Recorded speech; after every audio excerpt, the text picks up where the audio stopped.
Santiago Tabernero, director de cine y periodista, visita la Universidad de Valladolid para impartir el seminario Guión Cinematográfico, el arte de contar historias. Un seminario que está enmarcado dentro del Máster de Cine, Comunicación e Industria Audiovisual. Santiago Tabernero tiene varios premios de cine y dispone de un amplio currículum en el mundo del guión, el cortometraje, la televisión y los especiales musicales. Aprovechamos su paso por la Facultad de Filosofía y Letras de Valladolid para charlar con él sobre el arte de contar historias y también, por supuesto, sobre su trayectoria profesional. Santiago Tabernero, guionista, escritor, periodista, creador, pero hoy vienes, en cierto modo, a enseñar, ¿no? A impartir un seminario sobre lo que es el guión y sobre lo que es el arte de contar historias, ¿no? Quería preguntarte, ¿cuál es el primer consejo, primera lección que podrías ofrecer o vas a ofrecer a un alumno o a alguien que quiera comenzar a contar historias, ¿no? A realizar guiones? Tú sabes, creo que era Picasso quien decía que el artista tiene que contar con un 1% de inspiración y un 99% de transpiración. Uh-huh. Yo creo que las técnicas de escritura de guión nos han demostrado que hay formas que funcionan mejor que otras a la hora de contar una historia. Y quizá en estos seminarios, en las escuelas de cine, en los cursos de guión, lo que se enseña es a transpirar mejor. Se enseñan técnicas que no van a garantizar la inspiración, porque la inspiración podemos decir que es un don. Hay gente que nace con la gracia de contar historias. Nos ha pasado a todos, tenemos amigos que son increíbles contando un chiste. Por malo que sea, te lo cuentan y te partes de risa. Y en cambio hay otros que te cuentan un chiste y por bueno que sea, quien está escuchándolo se mira unos a otros con vergüenza ajena como diciendo, bueno, en fin. Entonces, contar un buen chiste, contar una buena historia, contar un relato que apasione, es un don con el que uno nace. Si no naces con ese don, están las escuelas. Y como te decía, desde Aristóteles, que en su Poética habló de la estructura del relato en esos famosos 3 actos que desde entonces nos han acompañado hasta hoy día, donde estamos viviendo un boom de la televisión de autor, de los relatos seriados. Han pasado muchas cosas y se ha demostrado que hay formas de acceder a las historias, de ordenar los materiales de las historias mejor que otras. En este seminario que vamos a impartir estos días en Valladolid, vamos a reflexionar sobre algunas formas de contar historias, por qué unas funcionan mejor que otras, y sobre la fascinación que ejerce en el ser humano desde que el sapiens es sapiens, el hecho de contarnos historias unos a otros, que es algo que a mí me fascina. O sea, llevamos toda la vida contándonos historias. Hay quien dice, y probablemente tenga razón, que todas las historias están ya contadas, que no hay nada original en el horizonte, y sin embargo seguimos fascinándonos cuando alguien enhebra bien unos materiales de un relato que nos llevan a una emoción y que nos llevan a algún tipo de catarsis. De toda esa fascinación por las historias, de cómo se fabrican historias, vamos a hablar estos días. Santiago, como bien decías o vislumbrabas antes, continuamos asistiendo a transformaciones tecnológicas que están determinando, ¿no?, un poco la manera de disfrutar del mundo del cine, de la música, de la televisión. En este sentido hay visiones pesimistas, también hay visiones positivas que optan por adaptarse a los cambios. ¿Tú eres de los pesimistas o eres de los que optan por adecuarse a los tiempos, echándole imaginación, inventiva, creatividad? Yo tengo una naturaleza optimista de nacimiento, o sea que soy optimista y hay muchas razones para hacerlo, además. Mira, yo cuando empecé a escribir guiones hace, 20, 25 años, el guionista era prácticamente un apestado dentro de los procesos de creación de una película. Era, podríamos decir, un vientre de alquiler que una vez que engendraba su historia y la vendía al productor, prácticamente desaparecía del proceso. Era una persona non grata en el plató de rodaje. Y yo creo que las historias se resentían. O sea, no es bueno que la persona que ha tenido que ha inventado la historia esté tan apartada de los procesos que siguen a partir de la escritura. Eso ha cambiado por completo y de hecho yo creo que la edad de oro de la televisión de las últimas par de décadas tiene mucho que ver con que el guionista haya adquirido un nuevo estatus dentro de los procesos. A través de la producción ejecutiva, a través del famoso showrunner, el guionista se ha garantizado que independientemente de que dirija o no la historia, tiene cierto control sobre cómo es contada. Yo creo que estamos ahora en un momento en el que precisamente se están viendo los resultados de ese acceso de los guionistas a centros de decisión más importantes, que es el mero hecho de inventarse la historia, que ya de por sí yo diría que quizá no hay nada más importante, o es una de las cosas más importantes de contar una película, tener una buena historia. Si no tienes una buena historia no vas a ninguna parte, ¿no?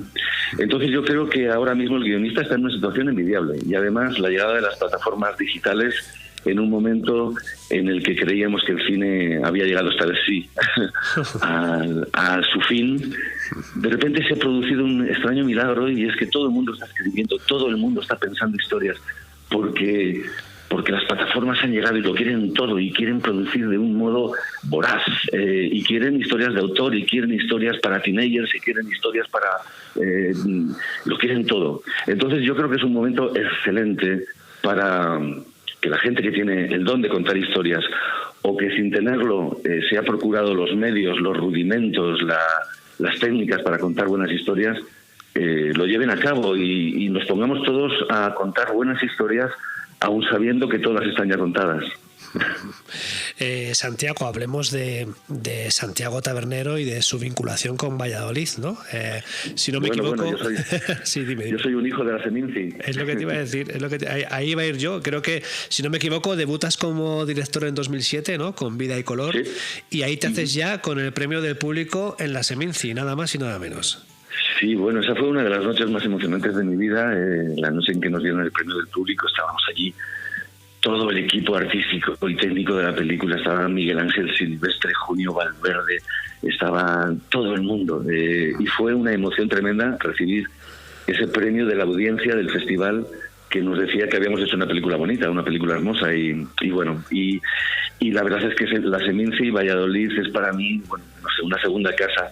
Ahí están también Presentimientos, mi segunda película, pero ya antes había ido como periodista a cubrir el festival para Días de Cine o para otros programas de televisión española. He ido de mil maneras a Valladolid y todas han sido gratas. Hablemos, Santiago, si no te parece mal, de tu labor de periodista, en tu mayor parte en televisión española. Ahí te hemos visto con versión española, En Familia, y por supuesto con los duetos late night, ¿no? De Sánchez y Cabornel, Alaska y Coronas. Sí. ¿Cuánto te ha llenado hacer ese tipo de televisión? ¿Y cuál es tu mejor recuerdo de esta experiencia en el mundo de la pequeña pantalla? Ya, yo Roberto, la verdad es que tengo razones para estar muy satisfecho de las oportunidades que se me han dado en televisión y en general, ¿no? Y me considero una persona afortunada. En televisión española llevo trabajando, pues yo creo que tengo 11 trienios, así que tengo 33 años en televisión española. He hecho de todo, habitualmente asociado a información cinematográfica y a contenidos de cine. Pero llegó un momento en el que tuve la oportunidad de poner en pantalla formatos originales, con tan buena suerte de comenzar con versión española, que es una gloria verlo, que 20 y tantos años después el programa siga en antena con la misma presentadora y prácticamente con el mismo equipo que yo creé, que yo diseñé para levantar el programa. Pero además de versión española, que ya es un clásico de la televisión, he tenido la suerte de poner en marcha formatos, uno especialmente querido por mí, que se titula Carta Blanca, que es un programa que no sé si conoces, como el mismo título indica, cada emisión del programa estaba presentada por alguien del mundo de la cultura, por ejemplo, Isabel Coixet, Ray Loriga, David Trueba, Antonio Escotado, etcétera. Y como el título indica, Carta Blanca, ese presentador por una sola vez tenía carta blanca para elegir los contenidos de su programa. Fue un programa como de arte y ensayo, por llamarlo de una manera, y ha pasado a ser un programa de culto dentro de la televisión de autor, de la televisión de la 2, de la televisión pública, del que me siento muy satisfecho. Y luego tú decías, en familia, he hecho musicales. ¿Quién me iba a decir a mí que iba a dirigir un especial Rafael de Nochebuena? O Los dos papitos de Miguel Bosé, en fin, qué locura, qué maravilla. Y luego esta serie de late nights que están basados un poco en el concepto de la extraña pareja, juntar a alguien que viene del humor y a alguien que viene del periodismo, al payaso serio y al payaso tonto, para hacer un show que nosotros llamábamos promiscuo circo cultural. Entonces, hacer un promiscuo circo cultural en época de pandemia es imposible. Así que por mucho que lo lamentemos, el programa, el año pasado estábamos en marzo, cuando mejor estábamos, acababan de garantizarnos una segunda temporada. De la noche a la mañana tuvimos que dejarlo, se canceló. Y quiero pensar que en los próximos meses empezarán a llegar buenas noticias, ¿no crees, Roberto? Yo creo empezaremos que sí. a respirar aliviados. La vacuna, cuando nos la pongamos todos, bueno, pues espero que podamos volver a abrazarnos y a volver a hacer promiscuos circos culturales en televisión. Pero hasta entonces, pues toca todavía ser prudentes y esperar mejores tiempos. Desde luego, toca paciencia y toca esperanza de volver a disfrutar de las buenas cosas, y entre ellas, bueno, pues este espacio que tuviste que dejar en el mes de marzo, como tantos otros proyectos que en el mes de marzo se tuvieron que dejar, maldita sea. Sí, el mundo entero se paralizó. Sí. Está claro. Santiago, hablabas antes de estrellas musicales, ¿no? Hemos hablado de estrellas del cine y hablabas de estrellas musicales que has tenido que dirigir en cierto modo también, ¿no? En el mundo de la pequeña pantalla, Miguel Bosé, Alejandro Sanz, Serrat, Rafael. Es muy diferente trabajar para estrellas de la canción respecto a trabajar con estrellas de la gran pantalla. Bueno, yo te diré que cada persona es un mundo, cada artista exige o marca sus propias coordenadas. Hay gente más divina que otra, hay gente con un enorme talento que son estrellas naturales y con los que es muy fácil trabajar, y hay personas que quizá no tengan tanto talento, quizá no sean tan estrellas, o sí, pero en cualquier caso ellos han establecido una distancia de divo que hace difícil trabajar. Así que, y esto es independiente del cine, de la música, incluso de cualquier otra disciplina, ¿no? Hay gente, yo creo que en general, cuanto más talento tienes, más sencillo eres, en general. Y cuanto mayor es tu estatus en el mundo en el que te desenvuelves, más fácil poner las cosas. No obstante, hay excepciones para todos los gustos. Yo me he encontrado, mira, por ejemplo, alguien con quien da gusto trabajar, Joan Manuel Serrat. Para mí, hacer el especial de Serrat en Televisión Española es también uno de los hitos de mi carrera, o sea, es uno de mis trabajos favoritos. Además, el guión estaba escrito por Paco Tomás, que es alguien que ha estado conmigo en todos los formatos que yo he parido para televisión. Es un guionista muy brillante y el programa de Serrat está lleno de buenas ideas, pero sobre todo es muy bonito trabajar con él, con Serrat. Es una persona con mucho sentido del humor, que se dispuso en abierto a cualquier tipo de sugerencia, aunque estuviera al borde de dejar el ridículo, no le importaba. Él entendía que todo formaba parte de un show en una fecha tan especial como es la Nochebuena. Y luego con otros pues es más difícil. Hay gente que le cuesta, por ejemplo, cantar en directo, y yo soy absolutamente defensor de la verdad en televisión, porque estoy seguro de que el espectador la detecta. A mí no me gusta el sonido pregrabado, no me gusta el playback, a mí me gusta, aunque salte de repente un gallo, prefiero la actuación en directo. No todos los artistas están dispuestos a asumir ese riesgo. En fin, bueno, hay de todo. Santiago, estoy seguro de que, aunque ha habido este lapsus, ¿no?, por el tema de la pandemia, en tu cabeza y en tu horizonte hay un montón de proyectos, ¿no? Porque no nos ha tocado más remedio que quedarnos pensando, ¿no? Quedarnos pensando claro. en casa, y bueno, a veces pensar contribuye a que fluyan ideas. ¿Qué hay en tu horizonte creativo? ¿Hay algún proyecto que nos puedas destacar, alguna idea que nos puedas adelantar? Bueno, sí, la verdad es que, como tú dices, esa pandemia nos ha obligado a parar, a mirar a nuestro alrededor, a reinventarnos, a darnos oportunidades que antes, con la excusa de que íbamos estresados a todo, no nos dábamos. Y bueno, pues mira, he escrito un guión de largometraje que además va a formar parte del material de trabajo estos días en el seminario de Valladolid, un guión que se titula Quebrantos, y con el que cumplo un viejo sueño de contar una historia de zombies. Qué bueno. Sí, una especie, yo digo en broma, medio en serio, que es una mezcla de El espíritu de la colmena y La matanza de Texas. Nada más y nada menos. Nunca había escrito humor, por ejemplo, y es la primera vez que lo hago, evidentemente humor negro. Y bueno, ha sido una experiencia muy grata. Pero aparte de eso, pues estoy con Daniela Fegerman con una miniserie de televisión que se titula El Jardín Prohibido. Uh-huh. Estoy muy contento porque hace una semana me confirmaron y se hizo público que voy a dirigir el Festival Actual, que es un festival uh-huh. que se celebra en Logroño todo a principios de año, un festival multidisciplinar uh-huh. con música, pero también con cine, con artes plásticas, con danza, con teatro.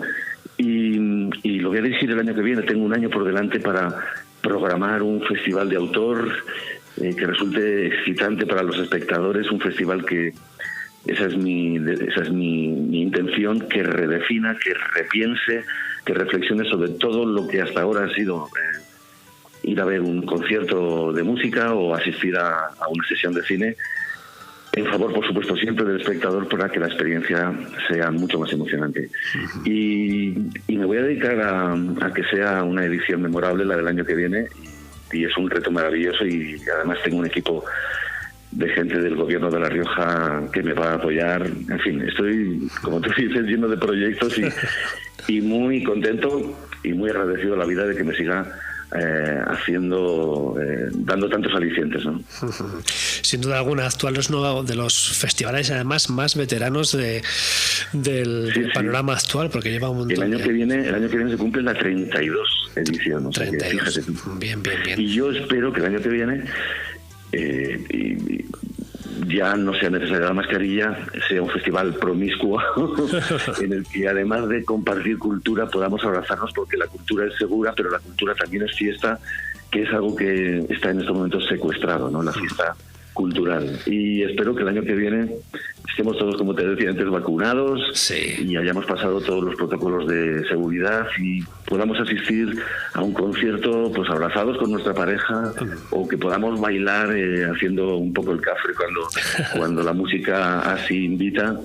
En fin, sí, no, el año que viene todo va a ir bien. Necesitamos que la cultura vuelva a ser una celebración social, ¿no? Y es que hablar de distanciamiento social en una celebración social es muy complicado, es muy complicado. Claro, sí, bueno, sí. Santiago, muchas gracias por tu tiempo y que nada, que yo esta tarde sobre las 5, bueno, espero que vengas. Si no vienes, a ver. Si no vienes, pues esta entrevista queda y también se va a exponer públicamente, pero bueno, que si va todo como está programado, yo a las 5 estaré allí a saludarte y a darte el codo o poner la mano en el corazón. Muy bien, Roberto. Y nada, que te deseo mucha suerte y que puedas materializar ese horizonte que tienes ahí. Muy bien. Pues muchas gracias por la charla, y sí, salvo que haya un giro de guión imprevisto, porque la vida no tiene por qué ser verosímil. Esta tarde nos damos el codo. De acuerdo, perfecto, Santiago. Bueno, Roberto, gracias. Un abrazo, gracias. Hasta luego.